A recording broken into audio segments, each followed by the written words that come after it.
اس لیے حدیث پاک میں ہے من جعل الہموم ہم واحدہ ہم الآخرہ، جس نے اپنے تمام غموں کو ایک غم بنا لیا. کون سا غم؟ آخرت والا غم.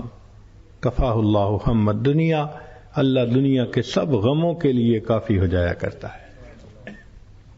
تو جو انسان نیکوکار بنتا ہے وہ اللہ رب العزت کی سرپرستی میں آ جاتا ہے. ذرا اس بات کی اہمیت کو ہم سمجھیں، امپورٹنس کو سمجھیں، اس کی ریئلٹی کو سمجھیں کہ ان چند الفاظ کے اندر کتنی بڑی حقیقت بیان کی جا رہی ہے. چنانچہ بی بی مریم کو اس کے والدین نے نیکی کے لیے وقف کر دیا. ماں پہلے سے دعائیں مانگتی تھی، تو جب بچی ہوئی تو اس کو وقف کر دیا گیا. تو یہ بی بی مریم مسجد کے ماحول میں رہتی تھی، نیکی کرتی تھی. چنانچہ اس بی بی مریم کو اس کی نیکوکاری کی وجہ سے اللہ رب العزت نے بے موسم کے پھل بھی عطا فرمائے. قرآن مجید اس پر گواہی دے رہا ہے. کلما دخل علیہا زکریا المحراب وجد عندہا رزقا، تو بے موسم کے پھل کھاتی تھی.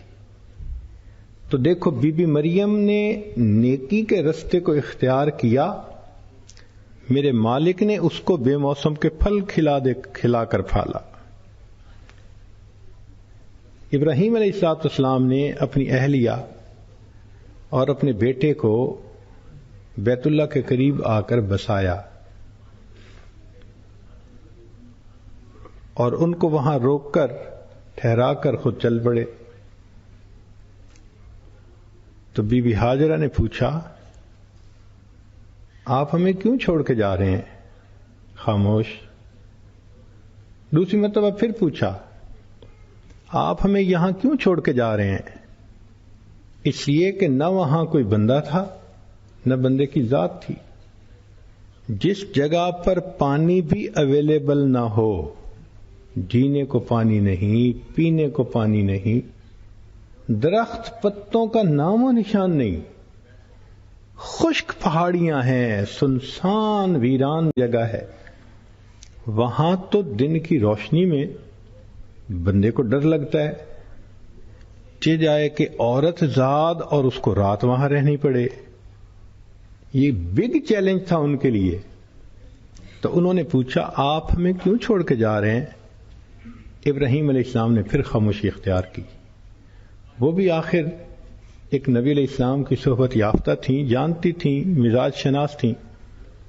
تیسری مرتبہ کوشچن کیا کیا آپ ہمیں اللہ تعالی کے حکم سے چھوڑ کے جا رہے ہیں؟ ابراہیم علیہ السلام نے صرف سر ہلا دیا کہ ہاں. دل بھی غم زدہ تھا نا کہ دودھ پیتا بچہ چھوٹا سا، اور پھر اس کی والدہ، اور حکم خدا کہ ان کو یہاں چھوڑ کے جاؤ. ہم لوگ بستی آبادیوں میں اپنی بیوی کو اگر بند گھر میں ہر نعمت کے ساتھ چھوڑ کے آتے ہیں پھر بھی فکر ہوتی ہے کہ جی پیچھے کوئی مسئلہ نہ ہو. وہاں تو اوپن تھا، تنہائی تھی، جان کا بھی خطرہ، یعنی عزت و آبرو کا بھی خطرہ، ہر چیز کا خطرہ تھا. مگر ابراہیم علیہ السلام نے اللہ کے حکم پہ سر جھکا دیا، بیوی بچے کو وہاں چھوڑا، چل پڑے. جب انہوں نے سر ہلایا کہ میں اللہ کے حکم سے چھوڑ کے جا رہا ہوں، تو آگے سے بی بی ہاجرہ نے کیا خوبصورت جواب دیا کہ اگر آپ ہمیں اللہ تعالیٰ کے حکم سے چھوڑ کر جا رہے ہیں تو اللہ تعالیٰ ہمیں ضائع نہیں ہونے دیں گے. ایمان کا تقاضا بھی یہی ہے، توکل بھی یہی ہونی چاہیے کہ واقعی جب اللہ تعالیٰ ذمہ دار بنتے ہیں تو وہ بندے کو پھر پال کے دکھا دیتے ہیں. اب اگلا دن ہوا، پانی نہیں، بچہ رو رہا ہے. تو بی بی ہاجرہ کبھی اس پہاڑی کی چوٹی پہ کبھی اس پہاڑی کی چوٹی پہ، صفا اور مروہ. نتیجہ کیا نکلا؟ کہ اللہ رب العزت نے بالآخر اسماعیل علیہ السلام کے قدموں سے زمزم کے چشمے کو جاری فرما دیا. تو یہ چیز ثبوت دے رہی ہے کہ جو اللہ کے راستے پہ زندگی گزارتا ہے، جو نیکی کو اپنا لیتا ہے، اللہ کا بن جاتا ہے، پھر اللہ تعالیٰ اپنے بندے کی ہر ضرورت کو پورا کر کے دکھا دیتے ہیں. چنانچہ سورہ کہف کے اندر واقعہ ہے، 2 یتیم بچے تھے، ان کے والد نیک تھے. مفسرین نے لکھا کہ 7ویں پشت پہلے کوئی بزرگ گزرے تھے، مگر ان کے ایک دیوار تھی جس کے نیچے خزانہ چھپا ہوا تھا. تو اللہ تعالیٰ نے خضر علیہ السلام کو اشارہ فرمایا کہ تم ان کی دیوار کو بناؤ، یہ گر نہ جائے، بچے چھوٹے ہیں اور کہیں لوگ ان کا خزانہ لے نہ لیں. موسیٰ علیہ السلام حیران تھے کہ ان لوگوں نے ہماری مہمان نوازی نہیں کی اور ہم ان کی دیوار بنا رہے ہیں. تو بعد میں انہوں نے ایکسپلین کیا کہ اس شہر کے اندر 2 یتیم بچے تھے، وَكَانَ تَحْتَهُ كَنْزٌ لَهُمَا، اور اس دیوار کے نیچے ان کا خزانہ تھا، وَكَانَ أَبُوهُمَا صَالِحًا، اور باپ ان کا نیک تھا. اللہ تعالیٰ ان کے خزانے کی حفاظت فرمانا چاہتے تھے. تو اللہ تعالیٰ نیکوں کی بھی حفاظت کرتا ہے، سرپرستی فرماتا ہے، اور نیکوں کی اولادوں کی بھی حفاظت فرماتا ہے. انفرادی طور پہ کوئی نیک ہوگا تو اللہ تعالیٰ اس کی سرپرستی فرمائیں گے، اور اگر اجتماعی طور پر کوئی قوم نیک بن جائے گی، اللہ قوم کو رزق کی کثرت عطا فرمائیں گے. چنانچہ قوم سبا ایک قوم گزری ہے، اتنے باغات تھے ان کے، اتنے باغات تھے کہ ان سے پھل ختم نہیں ہوتے تھے. اللہ تعالیٰ قرآن مجید میں بڑے عجیب شان سے ذکر فرماتے ہیں، لَقَدْ كَانَ لِسَبَإٍ فِي مَسْكَنِهِمْ آیَةٌ، ان کے لیے قوم سبا کے مساکن میں، گھروں میں بڑی نشانیاں ہیں. جنتان عن یمین و شمال، جن راستوں پہ چلتے تھے دائیں بھی باغ ہوتے تھے، بائیں بھی باغ ہوتے تھے. کلوا من رزق ربکم واشکروا لہ، تم کھاؤ اللہ کا دیا ہوا رزق اور اس کا شکر ادا کرو، تم اس کے گیت گاؤ. بلدۃ طیبۃ ورب غفور،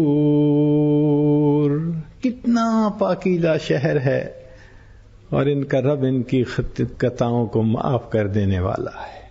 تو اللہ رب العزت چاہتے ہیں کہ انسان نیک بنے اور میں اس کا سرپرست بنوں.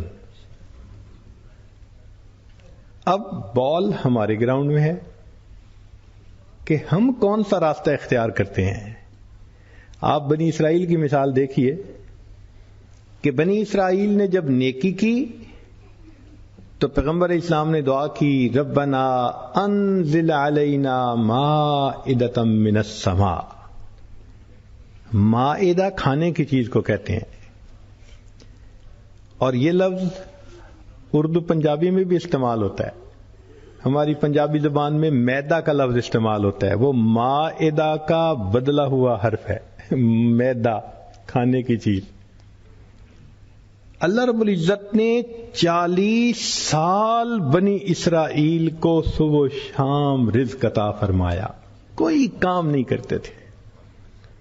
جو پروردگار بنی اسرائیل کو 40 سال صبح و شام کھلا سکتا ہے، کیا امت محمدیہ کے ایک غلام کو محنت کرنے کے باوجود رزق نہیں عطا فرما سکتا؟ تو اللہ تعالی کا وعدہ نیکوکاروں کے ساتھ ہے. چنانچہ صحابہ رضی اللہ تعالی عنہم نے نیکی کی زندگی کو اختیار کیا. آپ ذرا قرآن مجید پڑھیے، اللہ کی مدد کیسی ان کے ساتھ تھی. اللہ تعالیٰ ارشاد فرماتے ہیں وَاذْكُرُوا، تم یاد کرو اس وقت کو، اذ انتم قلیل، جب تم ابتدائے اسلام میں تھوڑے سے تھے، مستضعفون فی الارض، زمین میں کمزور تھے، تخافون، تم ڈرتے تھے، ان یتخطفکم الناس، کہ انسان تمہیں کہیں اچک نہ لے، فآواکم، اس نے تمہیں ٹھکانہ دیا، وأیدکم بنصرہ، اپنی مدد سے اس نے تمہیں مضبوط کیا، ورزقکم من الطیبات، کھانے کو اس نے تمہیں پاکیزہ غذا دی، لعلکم تشکرون، تاکہ تم اللہ کا شکر ادا کر سکو. تو اللہ تعالیٰ تو ہر نیک بندے کی سرپرستی فرماتے ہیں. انفرادی طور پہ نیک بنے گا تو انفرادی سرپرستی ہوگی، اجتماعی طور پہ کوئی قوم ہی نیک بن جائے گی، اللہ پوری قوم کی حفاظت فرمائیں گے. تو یہ ایک قاعدہ کلیہ ہے جو اللہ رب العزت نے قرآن مجید کے اندر مینشن کر دیا ہے. اب ہم ذرا قریب کی مثالیں دیکھتے ہیں. عمر بن عبدالعزیز رحمۃ اللہ علیہ، اللہ کے ایک نیک بندے، اپنے وقت کے خلیفہ تھے، چیف ایگزیکٹو تھے مسلمانوں کے. ان کے 11 بیٹے تھے. اب 11 بیٹوں میں انہوں نے بیت المال کا کوئی پیسہ خرچ نہیں کیا، لہذا وہ بہت تنگ دستی کی زندگی تھی ان کی. اتنی تنگ دستی کی زندگی گزارتے تھے کہ ایک مرتبہ انہوں نے بیٹی کو آواز دی کسی کام کے لیے، تو آنے میں دیر لگی. تو دوسری مرتبہ انہوں نے ذرا سختی سے آواز دی، کیوں نہیں آ رہی؟ تو بیٹی کی جگہ بیوی آ گئی، جی کوئی کام ہے تو مجھے بتا دیں. تو عمر بن عبدالعزیز رحمۃ اللہ نے پوچھا کہ وہ کیوں نہیں آ رہی؟ تو بیوی نے کہا کہ اصل میں جو کپڑے اس نے پہنے ہوئے تھے وہ کچھ پھٹ گئے تھے، تو وہ دوسرے کمرے میں کمرہ بند کر کے کپڑے اتار کے سی رہی ہے، جب تک پہنے گی نہیں وہ آپ کے پاس کیسے آئے گی؟ وقت کے خلیفہ ہوں اور بیٹی کے پاس پہننے کا دوسرا لباس نہیں ہے. اتنی غربت کی زندگی تھی. چنانچہ جب عمر بن عبدالعزیز رحمۃ اللہ علیہ کا انتقال کا وقت قریب ہوا تو آپ کے ایک رشتہ دار آپ کو ملنے کے لیے آئے، اور انہوں نے آ کے آپ کو بڑی سنائی کہ تم سے پہلے والے بھی لوگ تھے، انہوں نے اپنی اولادوں کے لیے بڑی بڑی جائیدادیں وقف کر دیں، ان کو ہیرے اور جواہرات دیے اور کیا کیا ان کو مال و منال دیے، مگر عمر بن عبدالعزیز تو نے اپنے بچوں پہ بڑا ظلم کیا، بڑی ان کے ساتھ تم نے زیادتی کیا ہے. جب اس نے ایسی باتیں کی تو عمر بن عبدالعزیز رحمۃ اللہ لیٹے ہوئے تھے، اٹھ کے بیٹھ گئے اور بیٹھ کر فرمایا کہ دیکھو، اگر میں نے اپنے بچوں کی تربیت اچھی کی ہے اور ان کو نیک بنایا ہے تو میں اپنے بچوں کو اللہ کی سرپرستی میں دے کے جا رہا ہوں. اگر میں نے اپنے بچوں کی تربیت اچھی کی ہے اور ان کو نیک بنایا ہے تو میں ان کو اللہ رب العزت کی سرپرستی میں دے کے جا رہا ہوں، اور اگر یہ بدکار ہیں تو میں ان کی بدکاری پہ ان کا کوئی تعاون نہیں کرنا چاہتا. یہ کہہ کے عمر بن عبدالعزیز فوت ہو گئے. آپ کی وفات کے بعد جنہوں نے چارج سنبھالا تو ان کو ضرورت تھی مختلف علاقوں میں گورنر بھیجنے کی، تو کانفیڈنس کا بندہ نیک بھی ہو اور اس کے اندر اہلیت بھی ہو ملتا نہیں تھا.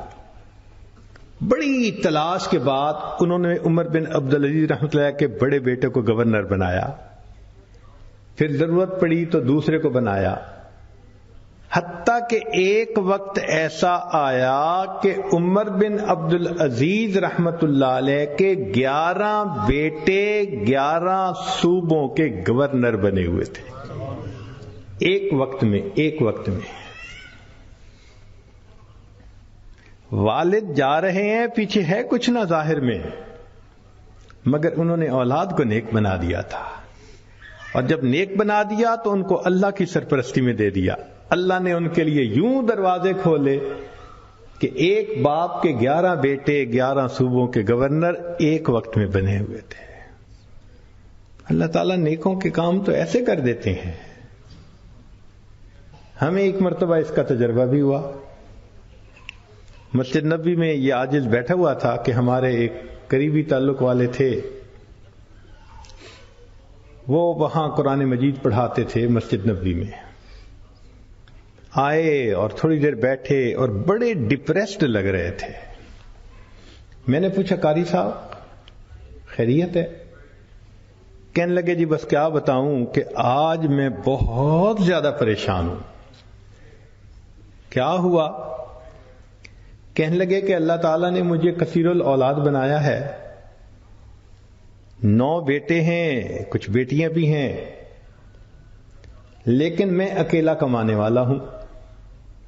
چھوٹا سا گھر ہے اور ہم 11 بندے اس میں رہتے ہیں، 3 یا 4 کمروں میں 11 بندے رہتے ہیں۔ پہلے تو بچے چھوٹے تھے تو گزارا ہوتا رہا، اب ماشاءاللہ بچے جوان ہو گئے ہیں۔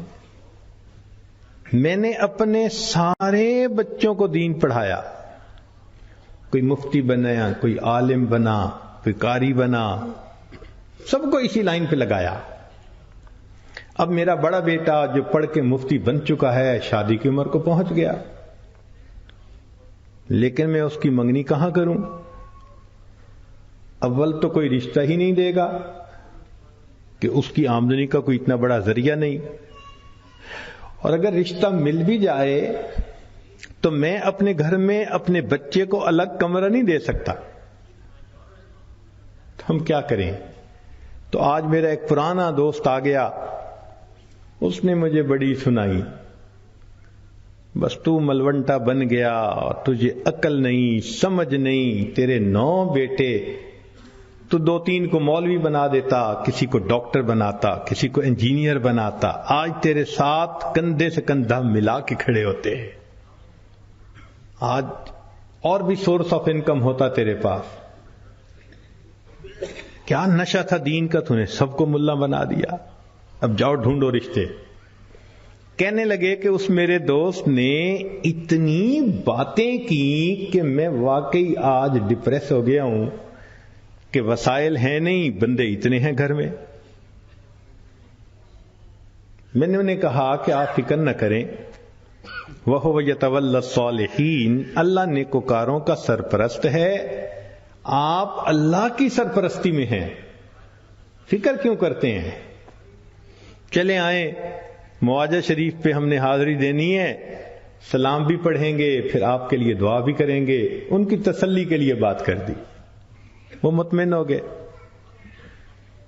سلام کے بعد جب ہم نے دعا کی باہر نکلے تو مجھے کہنے لگے جی کل میری بیوی نے ایک گھر رشتہ مانگنے کے لیے جانا ہے، دعا کرو کہ رشتے والے ہاں کر دیں۔ تو بہت اچھا۔ اگلے دن عشاء کی نماز کے بعد ہم بیٹھے تھے تو جناب ہم نے قاری صاحب کو دیکھا، جھومتے ہوئے آ رہے تھے اور ہاتھ میں بھی کچھ پکڑا ہوا تھا، تو مسکرا کے کہنے لگے حضرت جی ہو گیا ہو گیا ہو گیا۔ کیا ہو گیا؟ کہنے لگے جی مٹھائی لایا ہوں، کام ہو گیا کام ہو گیا۔ ہم نے کہا کیسے؟ اب ذرا سٹوری سنیے۔ کہنے لگے کہ ایک پاکستانی انجینئر تھے، نیک انسان تھے، ان کی بیٹی تھی، جوان العمر تھی، مگر انجینئر صاحب کا ایکسیڈنٹ میں انتقال ہو گیا، اور بیوہ اپنی بڑی بیٹی کی شادی کرنا چاہتی تھی۔ ہمیں پتا چلا کہ بچی خوبصورت بھی ہے، خوبصیرت بھی ہے، لکھی پڑھی بھی ہے، تو ہم نے کہا ہم بھی ٹرائی کرتے ہیں۔ میں اپنی بیوی کو لے کے گیا، بڑا سمجھایا، اگر وہ پوچھے نوکری کیا تو یہ بتانا، اگر پوچھے رہیں گے کیا تو یہ بتانا، بڑا سمجھا بجھا کے لے کے گیا۔ کہنے لگے کہ کوئی 4-5 منٹ مشکل سے میری بیوی اندر گئی ہوگی کہ اس نے پیغام بھیجا میں آپ سے بات کرنا چاہتی ہوں۔ تو مجھے تو شروع میں نا ایک صدمہ ہوا، میں نے کہا انہوں نے ریجیکٹ کر دیا۔ 5 منٹ میں جو کہے جاؤ تو اس کا مطلب ریجیکٹ کر دیا۔ لیکن میں نے بیوی سے پوچھا، کہنے لگے بیوی تو نروس سی تھی، کہنے لگی ہو گیا۔ میں نے کہا کیا؟ کہنے سب کا ہو گیا۔ پوچھا بھئی بتاؤ تو صحیح کیا ہوا؟ کہنے لگی جی کہ وہ بیوہ بہت نیک تھی، اور کہنے لگی کہ مجھے میرے خاوند نے یہ وصیت کی تھی کہ میں نے اپنی اولاد کو نیکی کی زندگی سکھائی ہے، جب موقع ہوا میں اپنی بچیوں کی شادی کسی نیک بندے سے ہی کروں گا۔ تو چونکہ اس کی وصیت تھی تو اس بیوہ کی نیت یہی تھی کہ میں نے نیک بندے سے بیٹی کا رشتہ کرنا ہے۔ تو بیوی کہنے لگی کہ اس کی بچیاں اتنی خوبصورت تھیں، پھول سے بھی بڑھ کے خوبصورت تھی، اور بڑی بچی کو دیکھ کے تو مجھے لگا کہ ایسی بھی خوبصورت بچیاں اللہ نے پیدا کی ہیں۔ تو میں نے ہمت کر کے رشتہ بتا دیا۔ 2 منٹ کے اندر کہنے لگے کہ پتہ چلا کہ اللہ نے مجھے دیے 9 بیٹے اور اس کو اللہ نے دی تھی 9 بیٹیاں، اور اس کی ہر بیٹی میرے ہر بیٹے سے 2-2 سال چھوٹی بنتی تھی۔ بس ہم نے 2-3 منٹ میں 9 رشتے آپس میں کر دیے۔ وَهُوَ يَتَوَلَّى الصَّالِحِينَ، وہ اللہ نیکوکاروں کا سرپرست ہے۔ ایک بچی کا رشتہ کرتے لوگوں کی جوتیاں گھس جاتی ہیں، اور یہاں 2 منٹ کے اندر اللہ تعالیٰ 9 بچوں کے رشتے 9 خوبصورت بچیوں کے ساتھ فائنل کروا دیتا ہے۔ اور وہی ہوا کہ بعد میں انہوں نے ایک بچے کا رشتہ کیا، پھر دوسرا جوان ہوا تو بیٹی سے دوسری کا رشتہ، پھر تیسرے کا، چوتھے کا۔ ایک دن میں اللہ نے سارے مسئلے کو ختم ہی فرما دیا۔ تو جو بندہ نیک بنتا ہے، یہ ذہن میں رکھیں، اللہ کی سرپرستی میں آ جاتا ہے۔ عجیب بات ہے، کوئی بندہ سرپرست بن جائے تو بڑی سیکیورٹی ہوتی ہے، اور یہ فلاں نے ذمہ داری لے لی۔ کیا اللہ تعالیٰ کی ذمہ داری پہ اتنا بھی بھروسہ نہیں ہوتا؟ یہ چھوٹی سی بات نہیں ہے کہ وَهُوَ يَتَوَلَّى الصَّالِحِينَ، وہ اللہ نیکوکاروں کا سرپرست ہے۔ بلکہ مجھے ایک واقعہ یاد آیا ہے تو بہت ہی عجیب سا، بتاتے بھی شرم آتی ہے، لیکن مضمون سے چونکہ متعلق ہے اور مضمون ذرا کھلے گا تو اس لیے بتا بھی دیتا ہوں۔ ایک مرتبہ جرمنی جانا ہوا، شہر کا نام میں ارادتاً نہیں بتاؤں گا۔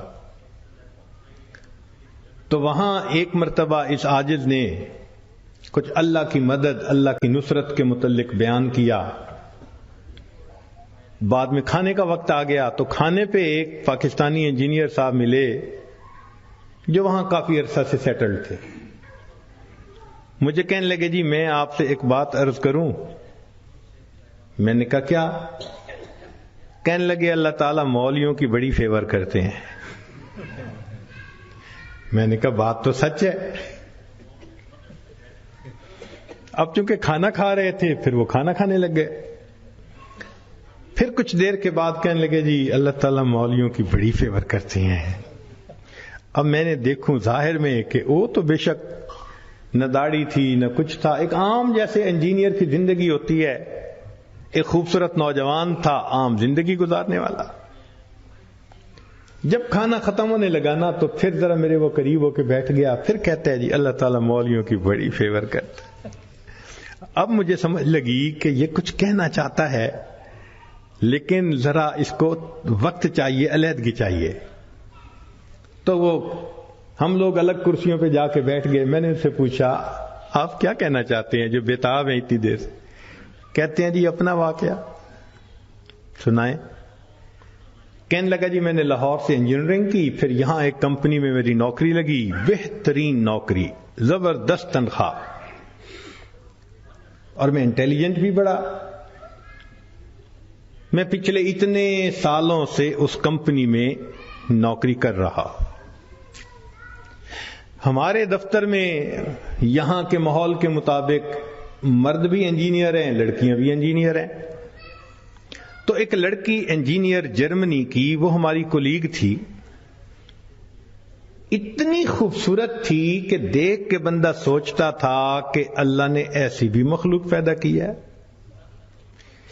اور اس کے ساتھ ساتھ اتنی ذہین اور اتنے اچھے اخلاق والی کہ دفتر کے جتنے جوان لڑکے تھے ہر ایک وش کرتا تھا کہ میرے ساتھ اس کا تعلق جڑ جائے. جرمن بھی اسی کوشش میں لگے ہوئے تھے، دوسرے بھی کسی کوشش میں، مگر اس کی زندگی بڑی کلین نظر آتی تھی. وہ کام کی بات کرتی تھی، جو ذرا کام کی بات کے علاوہ کرتا تھا ایسا جواب دیتی تھی کہ اگلے کو جرت ہی نہیں ہوتی تھی بات کرنے کی. ہم لوگ دوپہر کے وقت چھٹی ہوتی تو پھر کھانا کھا لیتے تھے، کمرہ بنا ہوا تھا. ایک دن میں نے کھانا نہ کھایا، پھر دوسرے دن کھانا بھی نہ کھایا. تیسرے دن جب میں نے کھانا نہ کھایا تو اس نے مجھ سے پوچھ لیا کہ فلاں آج کل آپ دوپہر میں کھانا نہیں کھا رہے. میں نے کہا اس لیے کہ وہ میں مسلمان ہوں اور ہمارا رمضان المبارک شروع ہو گیا ہے اور میں فاسٹنگ کر رہا ہوں. اس نے کہا یہ کیا ہوتی ہے؟ تو میں نے بتایا روزہ کیا ہوتا ہے. اس کو تھوڑا انٹرسٹ فیل ہوا، کہنے لگا میرے لیے تو بہت ہی اچھا ٹاپک مل گیا. میں نے بھی کھول کھول کے بتایا فاسٹنگ کیا ہوتی ہے، اور اس کے انٹرسٹ کو دیکھ کے کہا اچھا میں باقی باتیں تمہیں کل بتاؤں گا. اگلے دن پھر میں نے اس سے کوئی بات کی، ہماری بات رمضان شریف پہ چلنی شروع ہو گئی، اور وہ بھی اس کھانے کے وقت میں کچھ دیر بیٹھ کے مجھ سے اسلام کے بارے میں کوئی بات سن لیتی. میری کوشش یہ تھی کہ رمضان شریف کے دوران میری بات چیت اتنی شروع ہو جائے کہ کمفرٹیبلی ہم ایک دوسرے سے کمیونیکیٹ کرنے لگ جائیں. جرمن لڑکے مجھے دیکھتے تو وہ مجھ سے بڑے خفا ہوتے، یہ اس کے ساتھ بیٹھ کے کیوں 10 منٹ باتیں کرتا ہے، بھائی جب سے ہم سے 1 منٹ بھی بات نہیں کرتی. خیر رمضان شریف ہونے تک مجھے اتنا اندازہ ہو گیا کہ اس کے ذہن میں اسلام کے بارے میں مزید جاننے کا بھی شوق موجود ہے. تو میں نے کچھ انگریزی کی کتابیں بھی اس کو منگا کے دیں کہ پڑھو، اور میں تو چاہتا تھا اللہ کرے یہ مسلمان بنے، پھر تو ہمارا ہی نمبر لگے گا، کیونکہ باقی تو سارے یہاں کافر ہیں. بڑی میری کوشش تھی اور میں بڑے خلوص سے کوشش کر رہا تھا یہ مسلمان بن جائے. کہ اللہ کی شان کہ جو باتیں میں بتا سکتا تھا میں نے بتائیں، اور کچھ باتیں اس کو میں نے کہا کہ بھئی تمہارے قریب اگر کوئی مسجد ہے، وہاں عالم ہے تو ان سے کوسچن پوچھ لو. 6 مہینے اس لڑکی نے اسلام کو سٹڈی کیا، اور ایک دن آ کے وہ مجھے کہنے لگی کہ کل میں نے کلمہ پڑھ لیا ہے، اور میں نے دیکھا کہ اس نے اپنا سر بھی ڈھکا ہوا تھا. تو یہ اس بات کی دلیل تھی کہ یہ مسلمان بن چکی. میری تو خوشی کے انتہا نہیں تھی. میں نے عشاء کے بعد 10 رکعت شکرانے کے نفل پڑھے کہ یہ مسلمان بن گئی. میں کولیگ بھی ہوں، مسلمان بھی ہوں، اس کے پاس تو کوئی دوسری آپشن ہی نہیں ہے، تو اب میرا کام آسان ہو گیا. اب وہ جب موقع ہوتا نماز بھی پڑھتی، مگر زندگی چلتی رہی. سال میں ہمیں چھٹیاں ملتی تھیں جو اکثر وہاں کے مقامی لوگ یورپ میں ادھر ادھر بیچز پہ گزارا کرتے تھے. بات چلی کہ بھئی اس دفعہ چھٹیوں کا پروگرام کیا ہے. اس نے کہا کہ میرا ارادہ ہے کہ میں اس دفعہ ٹرکی جاؤں گی، سنیں وہاں بہت مسجدیں ہیں اور بہت علماء ہیں، میوزیمز ہیں، تو مجھے ذرا اسلام کو اور زیادہ سٹڈی کرنے کا موقع مل جائے گا. میں نے سوچا ترکی جائے گی تو میرا کیا فائدہ. اب میں نے اس کو آئیڈیا دیا، فوڈ فار تھاٹ. میں نے کہا تمہیں کیا پتا، اصل تو دین پاکستان میں ہے. اتنی مسجدیں ہیں، اتنے یہ علماء ہیں، اتنے فلاں ہیں. اب میں نے ایسی سہانی سٹوری اس کو سنائی کہ اس کو لگا کہ اگر مجھے دین سمجھنا ہے تو شاید وہاں انفارمیشن زیادہ مل سکیں گی. اور ادھر میں نے اپنی امی کو فون بھی کر دیا، امی میں کوشش کر رہا ہوں کہ یہاں سے ایک لڑکی آ جائے پاکستان، بس اس کو پھر آپ شادی کے لیے تیار کرنا، یہ آپ کا کام ہوگا. امی نے کہا بیٹا بات ہی کوئی نہیں. میری بہن ایک ایم اے انگلش تھی، ایک ایم اے اکنامکس تھی. بہنوں نے بھی کہا تم ایک دفعہ لے آؤ اس کو، ہم اس کو تیار کر لیں گی، مسئلہ ہی کوئی نہیں. اب میری کوشش کہ کسی طرح یہ سفر کرے. 2-3 دن وہ سوچتی رہی، پھر اس نے کہا کہ اچھا ٹھیک، میں نے ارادہ کیا ہے کہ ان چھٹیوں میں پاکستان جاؤں گی، مگر میں اپنی ارینجمنٹ خود کروں گی. تم فلائٹ نمبر بس بتا دو کب جا رہے ہو. تو میں نے کہا ٹھیک. اب جس دن میں نے فلائٹ پہ آنا تھا، اور اس نے بھی 2 لفظ کہے تھے کہ ہاں میں بکنگ کروا لوں گی، کہنے لگا کہ میں تو 1 گھنٹے یعنی 3 گھنٹے پہلے پہنچنے کی بجائے 4-5 گھنٹے پہلے پہنچا ہوا تھا. جلدی سے چیک ان کروا کے اب میں تلاش کر رہا تھا کہ کب آئے. خیر اس کو آنے میں کچھ دیر ہو گئی، مگر میں نے دیکھا کہ وہ آ گئی تو میں بڑا مطمئن ہو گیا، اب یہ پاکستان آ رہی ہے. خیر جب پاکستان اترے تو میرے گھر والے رشتہ دار سب مجھے ریسیو کرنے آئے ہوئے تھے. تو گھر کی عورتیں اس کو بھی ملی. اس نے کہا کہ دیکھو میں نے ہوٹل کی بکنگ کروائی ہوئی ہے اور میں اس وقت تھکی ہوئی ہوں سفر کر کے، تو میں سیدھا ہوٹل میں جاؤں گی، اور کل جب میں کسی وقت فریش ہوں گی نا تو عورتوں کو کہا کہ تم ہوٹل آ جانا، میں تم سے ڈسکس کر لوں گی کہ مجھے کہاں کا انفارمیشن مل سکتی ہے. میری بہنیں اس کو دیکھ کے تو حیران ہو گئیں، اور انہوں نے شادی کی ڈیٹ اور پلاننگ وہ بھی شروع کر دی. اگلے دن میری امی گئی اور اس کو کہا کہ بھائی آپ ہوٹل میں کیوں رہتی ہو، ہمارے گھر میں آؤ. اس نے کہا میں ذرا یہاں کمفرٹیبل ہوں. امی نے کہا چلو کھانا کھانے ہی آ جاؤ. اس نے کہا ٹھیک. تو وہ ایک وقت کھانے کے لیے گھر امی کے ساتھ آ گئی. ہمارا گھر ڈیفنس کے اندر اتنا بڑا بہترین محل نما گھر تھا، اور بزنس تھا ہمارا کار ڈیلر شپ تھی. اب جو کار ڈیلر ہو وہ تو کروڑوں پتی ہوتا ہے. چھوٹا بھائی میرا مجھ سے بھی زیادہ خوبصورت نوجوان.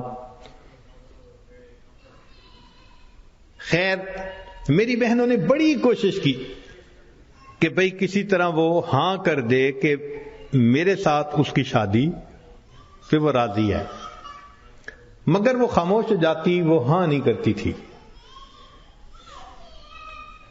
پریشانی ہونے لگ گئی، دن گزر رہے ہیں اور ہاں نہیں کر رہی ہے. تو کہنے لگے کہ ایک دن جو ہے امی نے کہا کہ بیٹا اگر تم سے وہ راضی نہیں تو تمہارا چھوٹا بھائی بھی تو ہے، ہم اس کی آپشن دے دیتے ہیں. میں نے کہا ٹھیک ہے کوئی بات نہیں. امی نے چھوٹے بھائی کی آپشن دے دی. وہ سن کے پھر چپ ہو گئی. حتیٰ کہ آدھے سے زیادہ دن گزر گئے. فرض کرو 20 دن اس نے رہنا تھا تو 10-12 دن گزر گئے. اب امی کو ذرا فکر ہونے لگ گئی کہ یہ نہیں مانے گی. ہم پریشان بھی تھے. اللہ کی شان ایک دن وہ امی کے ساتھ بیٹھی بات چیت کر رہی تھی. کچھ کہنے لگا میرے ایک چچا ہیں، تبلیغی بندے ہیں، سارا دن مسجد میں پڑے رہتے ہیں اور کام ہی کوئی نہیں ان کو. ان کا ایک بیٹا ہے اور اس بیٹے کو انہوں نے جامعہ اشرفیہ سے مولوی بنا دیا. وہ چونکہ میرے امی کے قریبی رشتہ دار ہیں تو وہ نوجوان ہمارے گھر آیا امی کو کوئی چیز دینے کے لیے. تو اس لڑکی کی ذرا دور سے نظر پڑ گئی کہ ایک بندہ ہے، داڑھی والا بھی ہے، ٹوپی بھی ہے اور وضاقتہ بھی دینی ہے. اس نے میری امی سے پوچھ لیا یہ کون ہے؟ اس نے کہا یہ میرے دیور کا بیٹا ہے، عالم ہے. اس نے کہا اچھا میں نے جو کچھ مسئلے پوچھنے تھے وہ میں اس سے پوچھ سکتی ہوں؟ امی نے کہا ہاں. کہنے لگا امی نے وہ مولوی صاحب کو بلا لیا اور وہ مولوی صاحب آ کے یوں نگاہیں نیچی کر کے کھڑے ہو گئے. یہ اس نے ایک دو باتیں پوچھی, اس نے آگے سے جواب دیا, اور جیسے روٹھا ہوا بندہ ہوتا ہے وہ مولوی صاحب چلے گئے. اس نے جاتے ہوئے اسے پوچھ لیا کہ بھئی اگر کوئی اور بات پوچھنی ہو تو آپ کا ٹیلی فون نمبر. اس نے ٹیلی فون نمبر دے دیا. ایک دو دن ٹیلی فون پہ یہ اس سے بات کرتی رہی. کہنے لگے کہ چوتھے دن ہمیں پتا چلا کہ لڑکی نے اس سے خود بات کی, کیا تم مجھ سے نکاح کرنا چاہتے ہو؟ کہنے لگے مولوی صاحب نے جواب دیا میں ابو سے پوچھوں گا. ابو سے پوچھوں گا. اس نے ابو سے پوچھا. ابو نے کہا کہ بیٹا ساری دنیا ان مسلمانوں کے لیے اس کا ملک ہے, اگر تمہارا رزق اللہ نے وہاں لکھا ہے تم دین کی نیت سے جاؤ, اللہ کے دین کا کام کرو وہاں. کہنے لگا لڑکے نے ہاں کر دی. اگلے دن اس نے کیا کیا کہ وہ لڑکے نے اپنے دو چار رشتہ داروں کو بلا لیا, سادگی کے ساتھ نکاح ہو گیا.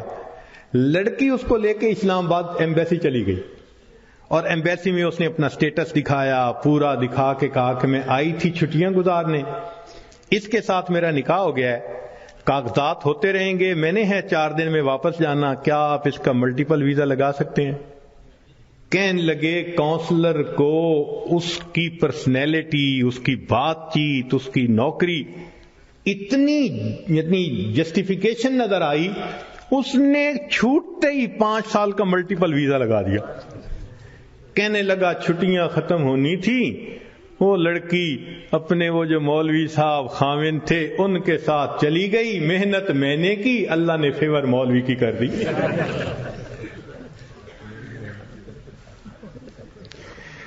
وَهُوَ يَتَوَلَّى الصَّالِحِينَ, وہ اللہ نیکوکاروں کا سرپرست ہے. اور یہ 100% سچی بات ہے. یعنی لوگوں کے لیے کہتے ہیں نا جی آؤٹ آف دی وے, اللہ تعالیٰ کے لیے تو کوئی چیز آؤٹ آف دی وے نہیں ہے نا, مگر ہے اسی طرح کہ جو نیک بنتا ہے دیکھنے سے پتہ چلتا ہے کہ جیسے کوئی غیبی قوت آؤٹ آف دی وے جا کے اس کی مدد کر رہی ہے, اس لیے کہ وہ اللہ کی سرپرستی میں آ چکا ہوتا ہے. ایسے اللہ تعالیٰ اپنے بندوں کی مدد فرماتے ہیں. ذرا اللہ سے دوستی لگا کے دیکھیں, اس کی سرپرستی میں آ کے دیکھیں, سمجھ پھر لگے گی کہ بندے کی زندگی کتنی سہانی ہو جاتی ہے. آج تو جس بندے کے کنٹیکٹ بڑے ہوں, واقف ہوں, کہتے ہیں جی اس کے بڑے لمبے ہاتھ ہیں, اور اللہ والوں کی تو حالت یہ کہ ان کے ہاتھ تو اللہ تعالی کی جیب میں ہوتے ہیں.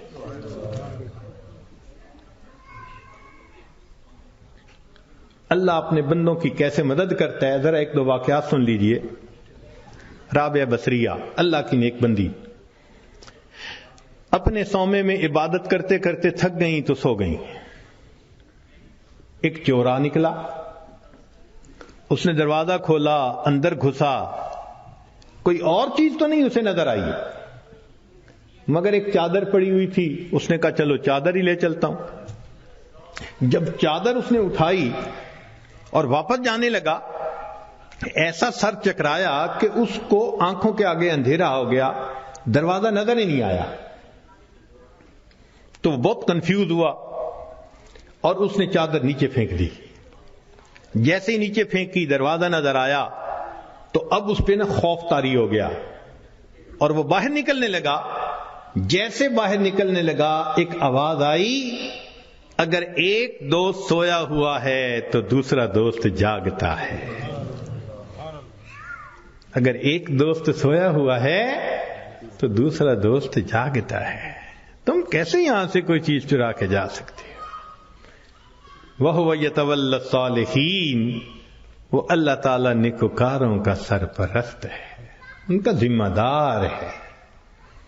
چنانچہ ایک بڑھیا کا واقعہ لکھا ہے کہ اس کا گھر بادشاہی محل کے ذرا قریب تھا, اکیلی تھی. ایک دن اس کو رشتہ داروں کے ہاں تقریب میں جانا پڑ گیا تو وہ چلی گئی, اور وہاں اس کو 1-2 مہینے لگ گئے. جب 2-4 مہینے کے بعد واپس آئی تو وہ بڑھیا اپنا گھر دیکھتی ہے تو گھر نظر نہیں آتا. اس نے کسی سے پوچھا کہ یہاں تو میرا گھر تھا. انہوں نے کہا بھائی تو یہاں تھی نہیں، اور یہ بادشاہ کے محل کو تھوڑا سا ایکسٹینڈ کرنا تھا، تو جب 2-4 دن دیکھا کہ کوئی یہاں ہے ہی نہیں تو تمہارا تالا پولیس نے کھول لیا، اندر بھی کچھ اتنا تھا نہیں، تو تمہاری کوٹھڑی کو گرا کے بادشاہ کے محل کی ایکسٹینشن کر دی گئی.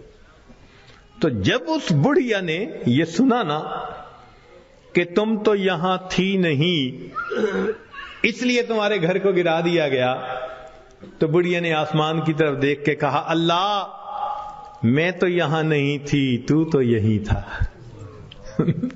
میں یہاں نہیں تھی، تو یہی تھا. یہ لفظ اس کے کہنے تھے کہ جو ایکسٹینشن کی ہوئی عمارت تھی اس کی چھت زمین کے اوپر آ گئی. نیک لوگ دنیا میں لوارث نہیں ہوا کرتے، اللہ ان کا وارث ہوتا ہے. اگر ہمیں اپنے والد کے وارث ہونے پہ اتنا اطمینان ہوتا ہے، بیوی کو خاوند کے وارث ہونے پہ اتنا اطمینان ہوتا ہے، تو اگر کسی کا وارث اللہ رب العزت بن جائے تو سوچو پھر اس کے کیا مزے ہوں گے. اس کی مثال یوں سمجھیے کہ ہم نوجوان کالج یونیورسٹیوں میں پڑھتے ہیں نا، تو اگر تو ان کا جی پی اے بہت اچھا ہو تو فل اسکالرشپ مل جاتا ہے، اور فل اسکالرشپ والے بچے کو پڑھنے میں کوئی دقت ہی نہیں ہوتی. وہ جی مجھے فل میڈیکل ڈگری کرنے کے لیے اسکالرشپ مل گیا، مجھے کوئی فکر نہیں. اور جس بندے کو اسکالرشپ نہیں ملتا اس کو میڈیکل کرنا قرضوں کے بوجھ میں دب جاتا ہے بیچارہ. ہم نے بچوں کو دیکھا ان ملکوں میں ساری عمر نوکریاں کر کے بڑھاپے تک اپنے زمانے طالب علمی کے قرضے اتارتے رہتے ہیں. تو جس کو فل اسکالرشپ مل جاتا ہے پھر اس کا تو معاملہ ہی کچھ اور ہوتا ہے. یوں سوچئے کہ ایک 100 منزلہ عمارت ہے اور اس میں لفٹ لگی ہوئی، ایلیویٹر لگا ہوا ہے، اور ہمارا کام ہے بس پش دبا کے دروازہ کھولیں اور سوار ہو جائیں. تو پھر 100ویں منزل پہ پہنچنا تو کوئی مشکل نہیں نا. اور ایک 100ویں منزل سے رسہ نیچے لٹکا ہوا ہے. اب ایک بندہ رسے سے چڑھنا چاہتا ہے، کتنا پریشان ہوگا، کتنا وہ مصیبت میں پڑے گا، کتنا بڑا رسک لے گا، اور اگر رسہ ہاتھ سے چھوٹ گیا تو مر بھی سکتا ہے. جیسے ایلیویٹر سے اوپر جانا اور رسے سے اوپر جانا کتنا دونوں میں فرق ہے، اس سے زیادہ فرق ہے اللہ کی سرپرستی میں آ کے زندگی گزارنا ایلیویٹر سے منزل پہ پہنچنے والی بات ہے، اور گناہوں کے ساتھ رسے سے لٹک کے زندگی گزارنا 100 منزلوں پہ جاننے والی مشکل بات. ہم گناہ کر کر کے اپنے آپ کو اللہ کی سرپرستی سے نکال دیتے ہیں، اور جب سرپرستی سے نکل جاتے ہیں اللہ حال پہ چھوڑ دیتے ہیں، جاؤ تم جانو تمہارا کام جانے، ہماری تو مانتے نہیں. پھر شیطان ہمیں بہکاتا ہے، لوگ بھی دھوکے دیتے ہیں، امیدیں توڑتے ہیں، بندہ دنیا میں دھکے ہی کھاتا پھرتا ہے، کشتیاں کرتا ہے اپنے حالات سے، لنگوٹ باندھ باندھ کے اترتا ہے. میں اس مصیبت کو، پریشانی سے جان چھڑاؤں، اس سے چھڑاؤں. ایک سے جان نہیں چھوٹتی، دوسری اوپر سے، دوسری سے جان نہیں چھوٹتی، تیسری اوپر سے. وہ پنجابی زبان میں شعر کسی نے لکھا ہے، اس کا ترجمہ بھی کر دوں گا.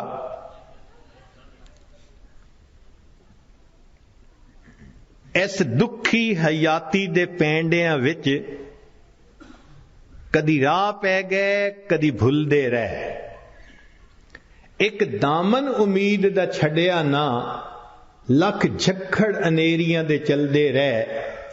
پت جھڑ دے جھڑے ہوئے پتیاں وانگ اسی تیرے جہان چ رل دے رہے، پر دامن امید دا چھڑیا نہ، اسی نال تقدیر دے گھل دے رہے. جیسے پت جھڑ کے موسم میں خشک پتا ہوتا ہے، کبھی ہوا نے یہاں پھینکا کبھی وہاں پھینکا، اللہ کا سہارا چھوڑ کے بندے کا یہی حال ہوتا ہے. تو ایک ہے نیکوکاری کو اختیار کرنا اور اللہ کی سرپرستی میں آ جانا. اللہ ہر کام کو سنوارتے ہیں. حدیث پاک میں اے میرے بندے تو صبح کے وقت اگر میری عبادت کر لیا کر, میں سارا دن تیرے کاموں میں تیری کفایت کروں گا. اللہ اکبر. اللہ تعالیٰ ذمہ داری لے رہے ہیں. ہم سے فجر کی نماز نہیں پڑھی جاتی, اشراق ہی نہیں پڑھے جاتے. ہم سے زیادہ کون پاگل ہوگا کہ جس کے ساتھ اتنا بڑا اللہ نے وعدہ کر لیا اور ہم اس وعدے سے فائدہ نہیں اٹھا پا رہے. ایک بچہ بھی ہم سے زیادہ عقل مند کہلائے گا.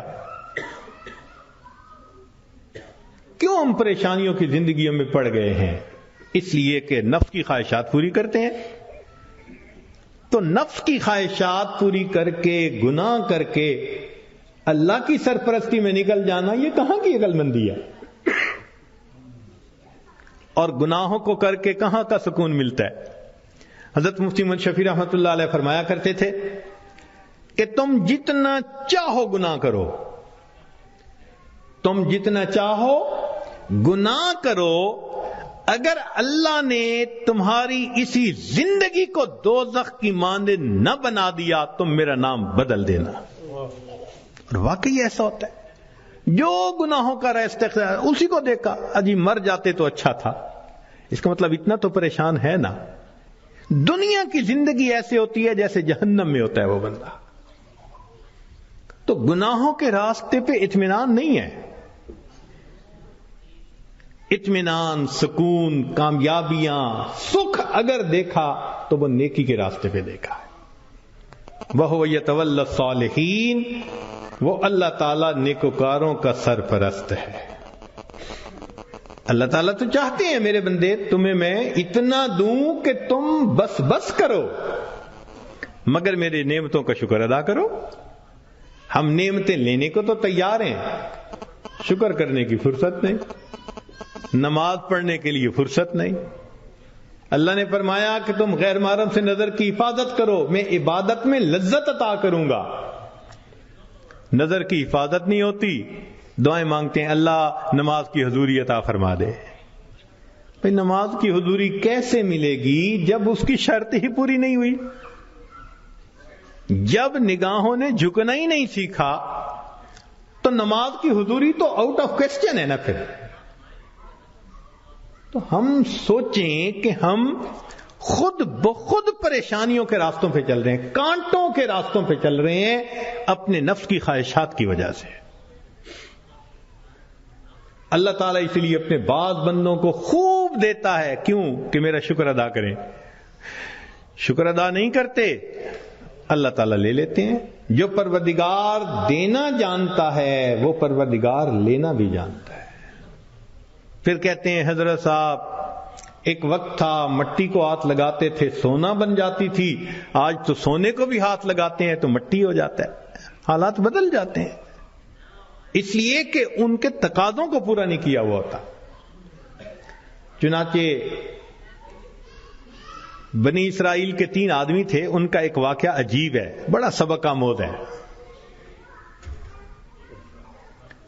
ان میں سے پہلے بندے کے پاس ایک آدمی آیا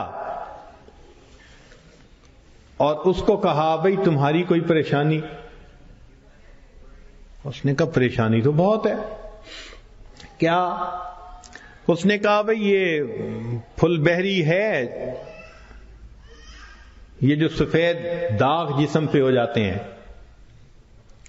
برس کا مریض ہوں میں, اور میری شکل اتنی بری ہو گئی ہے کہ میں نہ مسجد جا سکتا ہوں نہ کسی کے سامنے بیٹھ سکتا ہوں. لوگوں کو کراہت ہوتی ہے مجھ سے, اور لوگ مجھے نیچی نظر سے دیکھتے ہیں, کم نظر سے دیکھتے ہیں. تو ایک تو میری یہ پریشانی ہے کہ برس کی بیماری ختم ہو جائے, اور دوسرا رزق کی بھی بڑی تنگی ہے. اس نے دعا دی اللہ اس کی بیماری کو دور کر دے اور اس کا رزق وسیع کر دے. اللہ تعالیٰ نے اس کی بیماری بھی دور کر دی اور اس کو ایک گائے عطا فرمائی, اونٹنی عطا فرمائی, اور اونٹنی کی نسل اتنی بڑھی کہ وہ تھوڑے عرصے میں ہزاروں اونٹوں کا مالک بن گیا، بڑا ملٹائی ملینر ہو گیا۔ وہ بندہ دوسرے کے پاس گیا، اس سے کہا بھائی آپ کی کوئی پریشانی؟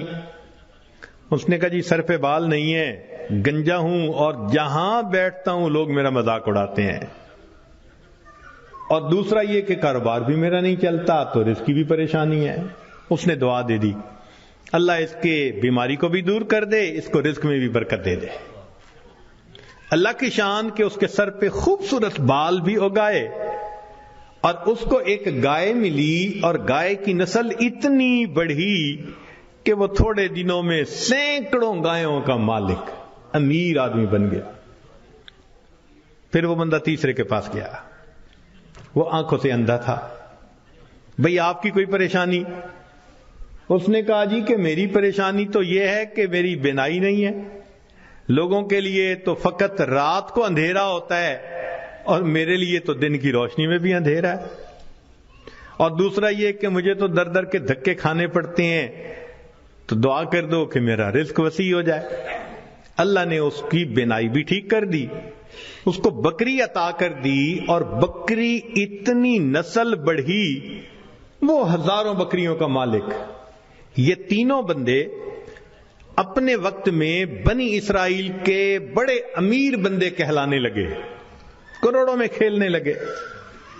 این جب ان کی شہرت تھی، عزت تھی، مال و دولت کی ریل پیل تھی، تو اب پہلے کے پاس وہ بندہ آیا اور کہنے لگا کہ بھئی میں محتاج ہوں، اور اللہ کے نام پہ آپ سے مانگنے کے لیے آیا ہوں، اللہ ہی نے آپ کو سب کچھ دیا ہے، آپ کے پاس تو کچھ نہیں تھا، تو پلیز آپ مجھے کچھ اللہ کے نام پہ دے دیں۔ اس کو بڑا غصہ آیا، انہوں نے کہا یہ تم نے کیسی بات کی ہے کہ تمہارے پاس کچھ نہیں تھا؟ میں تو شروع سے ایسا اور امیر اور یہ اور وہ، کوئی مفت کا کہیں سے پیسہ ملا ہے میاں؟ میں نے کمائی کی ہے، محنت سے کمایا ہے، فلاں کی ہے، خبردار جو تم نے ایسی بات کی کہ تمہارے پاس کچھ نہیں تھا۔ اس نے کہا بھئی مجھ سے خفا نہ ہو، بس آپ جیسے تھے اللہ آپ کو ویسا کر دے، یہ کہہ کے چلا گیا۔ اور وہی ہوا کہ برس کی بیماری بھی دوبارہ ہو گئی، اور ایسی بیماری پھیلی کہ جتنے اس کے اونٹ اونٹنیاں تھے ایک ایک کر کے بالآخر سارے مرتے گئے۔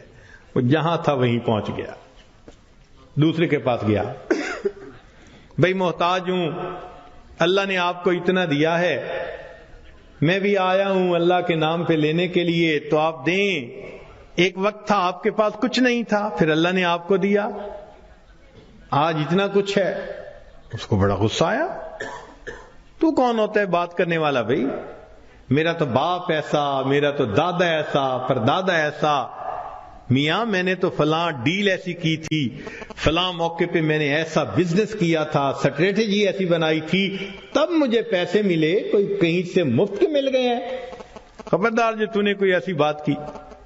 اس نے کہا بھی مجھ سے خفا نہ ہو، اچھا آپ جیسا تھے اللہ آپ کو ویسا کر دے، یہ کہہ کے چلا گیا۔ نتیجہ یہ کہ سر کے بال بھی اس کے ختم، اور جتنی گائیں تھیں وہ ساری کی ساری بالآخر مر گئی، جہاں تھا وہیں پہنچ گیا۔ پھر یہ تیسرے کے پاس گیا، اس کو جا کے کہا کہ بھئی محتاج ہوں، فقیر ہوں، اللہ کے نام پہ مانگنے آیا ہوں، جس اللہ نے آپ کو دیا، آپ کے پاس تو کچھ نہیں تھا، آج اتنا کچھ اللہ نے دیا ہے تو بھئی مجھے بھی دے دیں۔ جب اس نے یہ بات کہی تو سننے والے بندے کی آنکھوں میں آنسو آ گئے۔ اس نے کہا تم نے بالکل سچ کہا، میں اندھا تھا، در در کے دھکے کھاتا تھا، لوگوں سے بھیک مانگتا تھا، کوئی خدا کا بندہ آیا، اس نے مجھے دعا دی تو اللہ نے میری بینائی بھی ٹھیک کر دی، اور مجھے ایک بکری رب نے دی تھی، پھر اس ایک بکری میں اللہ نے برکت ڈال دی۔ آج تو میاں دو پہاڑوں کے درمیان جتنی بکریاں پھر رہی ہیں یہ ساری میری ہیں، تم آج اللہ کے نام پہ مانگنے آئے ہو جتنی بکریاں دل چاہتا ہے اس وادی میں سے تم لے کے چلے جاؤ. جب اس نے یہ بات کہی تب اس مانگنے والے نے کہا کہ میں تو فرشتہ ہوں, اللہ تعالیٰ نے 3 بندوں کے پاس امتحان کے طور پر بھیجا تھا, 2 اپنی اوقات کو بھول گئے, تو نے اپنی اوقات کو یاد رکھا, اللہ تجھے تیرا رزق نصیب فرمائے. یہ بندہ ساری زندگی امیر تر بندہ بن کر زندگی گزارتا رہا. دیتا تو اللہ ہی ہے نا ہر ایک کو, تو جب دیتا ہے تو پھر اس کا شکر گزار بندے بھی بنے. مگر ہم نہ شکریاں کرتے ہیں, گناہ کرتے ہیں, جس وجہ سے پھر مصیبت کو دعوت دیتے ہیں. تو راستے زندگی گزارنے کے 2 ہیں, ایک ہے نیکوکاری کا راستہ, ایک ہے بدکاری کا راستہ, منمانی کا راستہ. اگر آپ غور کریں تو آج کے دور میں منمانی کی زندگی گزارنے والے بہت زیادہ, اور ہر حال میں اللہ کی مان کے چلنے والے بہت تھوڑے. نتیجہ کیا ہے؟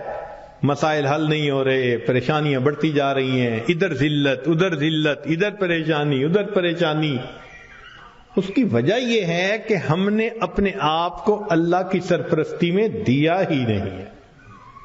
اگر دے دیتے تو دنیا میں اللہ ہمارے تمام غموں کے لیے کافی ہو جاتے.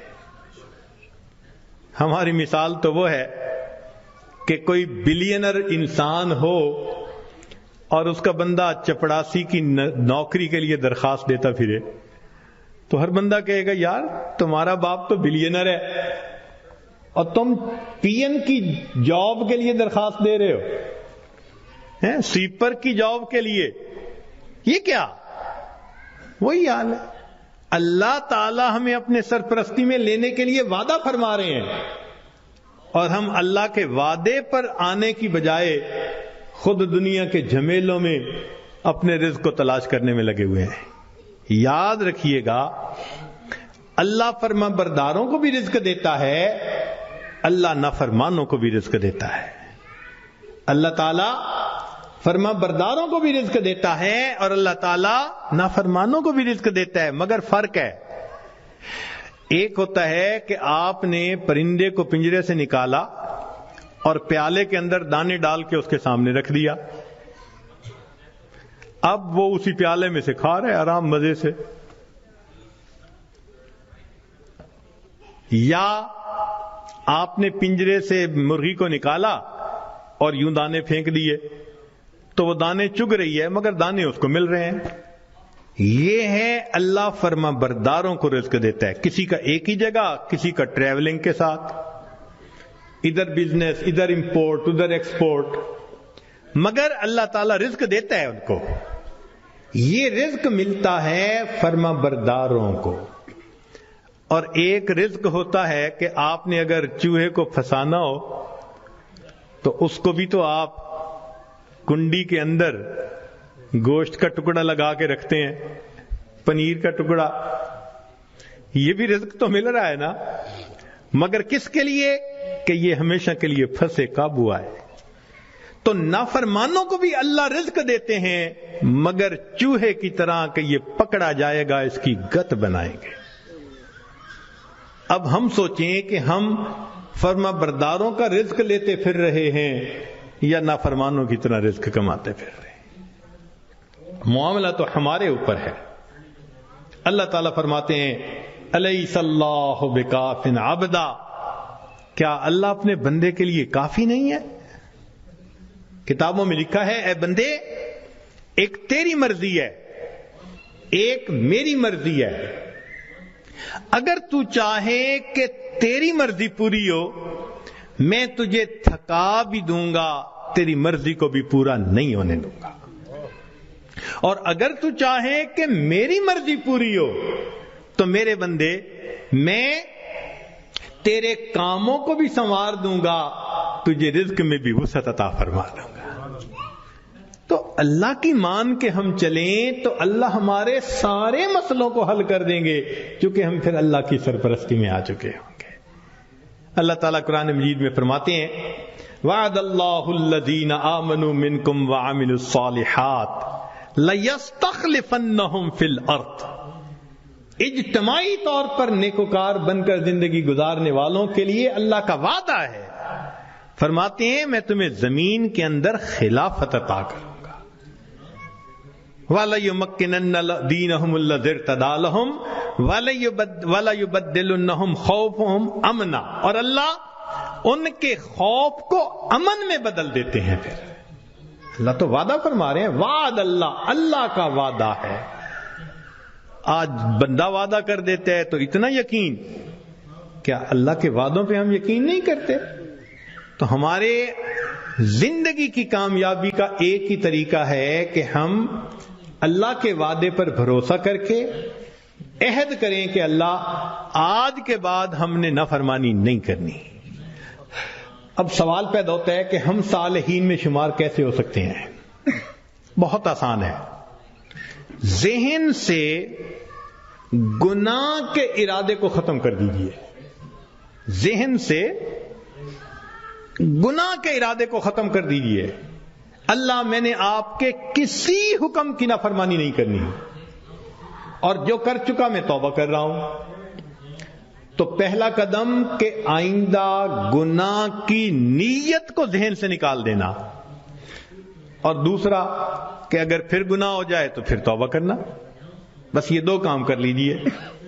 ایک، ابھی اسی وقت پچھلے تمام گناہوں سے سچی توبہ کی نیت کر کے عہد دل میں کر، اللہ آئندہ میں آپ کی مان کے چلوں گا، ہر کام آپ کے نبی علیہ السلام کی سنت کے مطابق کروں گا، دین کے مطابق کروں گا، شریعت کے مطابق کروں گا، من مانی نہیں کروں گا. اور اگر بالفرض پھر گناہ ہو جائے تو پھر توبہ کرے. جو ایسا کرے گا وہ نیکوکاروں میں شمار ہوگا اور وہ اللہ کی سرپرستی میں آ جائے گا. اور جب تک ہم اللہ کی سرپرستی میں نہیں آئیں گے ہماری پریشانیاں ختم نہیں ہوں گی. ہم نے دنیا میں دیکھا ہے پرائی بکری کو کوئی گھاس نہیں ڈالتا. ہم نے کلمہ تو پڑھا نا، تو لیبل تو لگ گیا نا کہ یہ مسلمان ہیں.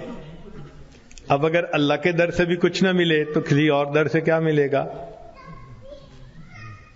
بلکہ ہم نے تو دیکھا ہے کہ جس کتے کے گلے میں پٹے کا نشان ہو نا، اس کو ہر کوئی دھتکار دیتا ہے، جائے اپنے مالک کے دروازے سے کھائے. بالکل ہمارا یہی حال ہے. جدھر رخ کرتے ہیں ہمیں دھتکارا جاتا ہے، جاؤ اپنے رب سے مانگو جا کے. اور رب سے مانگنے کے لیے نیک ہم بن نہیں رہے. تو ہمارے پاس کوئی دوسری آپشن نہیں سوائے اس کے کہ زندگیوں کو بدلیں، نیکی پہ آئیں، اللہ تعالی ہمیں اپنی سرپرستی میں لے لیں. پھر اللہ تعالی ہمارے الٹے کاموں کو بھی سیدھا کر دیں گے، ہماری پریشانیوں کو اللہ ختم فرما دیں گے. زندگی گزارنے کا اس سے بہتر کوئی دوسرا راستہ نہیں ہو سکتا. تیرے ہاتھ میں ہو قرآن اور تو دنیا میں رہے پریشان. تیرے ہاتھ میں ہو قرآن اور تو دنیا میں رہے ناکام. تیرے ہاتھ میں ہو قرآن اور تو دنیا میں رہے غلام. غلامی نفس کی ہو، شیطان کی ہو یا کسی انسان کی ہو. نہ ہمیں کہتا ہے یہ قرآن، اور میرے ماننے والے مسلمان، اقرا وربک الاکرم، تو پڑھ قرآن، تیرا رب کرے گا تیرا اکرام. تیرا رب تجھے عزت و وقار دے گا، تیرے ظاہر و باطن کو نکھار دے گا. تو ہم اپنے اللہ کے سامنے اپنے آپ کو سپرد کر دیں، پھر دیکھیں اللہ تعالیٰ کیسے مدد فرماتے ہیں. اس لیے تو شاعر نے کہا مومن کے ساتھ غلبے کا وعدہ ہے قرآن میں. تو مومن ہے اور غالب نہیں تو نقص ہے تیرے ایمان میں. آج اعمال کا، ایمان کا یہ نقص ہے. ذلت کی زندگی گزارتے ہیں. ہم عہد کریں کہ پروردگار عالم آپ کے گھر میں آئے بیٹھے ہیں، بس آپ ہی سے ہم مانگیں گے. اس لیے کہ جو روٹی کا سائل ہوتا ہے، ایک دروازے سے نہ ملے پرواہ نہیں، وہ دوسرے پہ چلا جاتا ہے، نہ ملے تیسرے پہ چلا جاتا ہے. مسئلہ تو ہمارا ہے جن کے پاس ایک ہی در ہے، دوسرا در نہیں ہے. ہم کہیں بھی جائیں گے کچھ نہیں ملے گا، ملے گا تو ہمیں ایک ہی در سے ملنا ہے.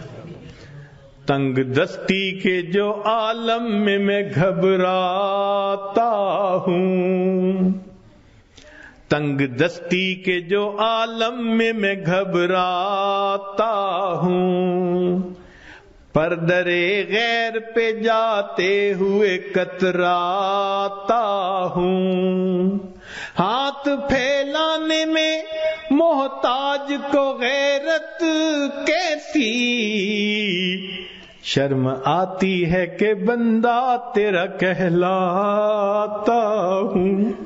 اللہ بندہ آپ کا کہلاؤں اور غیر کے در پہ جاؤں، ایمانی غیرت گوارا نہیں کرتی۔ بس اللہ آج توبہ کر لی، تم ہی سے مانگیں گے، تم ہی دو گے، تمہارے در سے ہی لو لگی ہے۔ پروردگار عالم ہماری توبہ کو قبول کر لیجئے، ہمارے سرپرست بن جائیے، در در کے دھکے کھانے سے بچا لیجئے۔ مولا گناہ کر کر کے تھک گئے ہیں، بس اب آپ اپنی سرپرستی میں لے لیجئے اور آئندہ نیکوکاری کی زندگی عطا فرما دیجئے۔ وآخر دعوانا ان الحمد للہ رب العالمین۔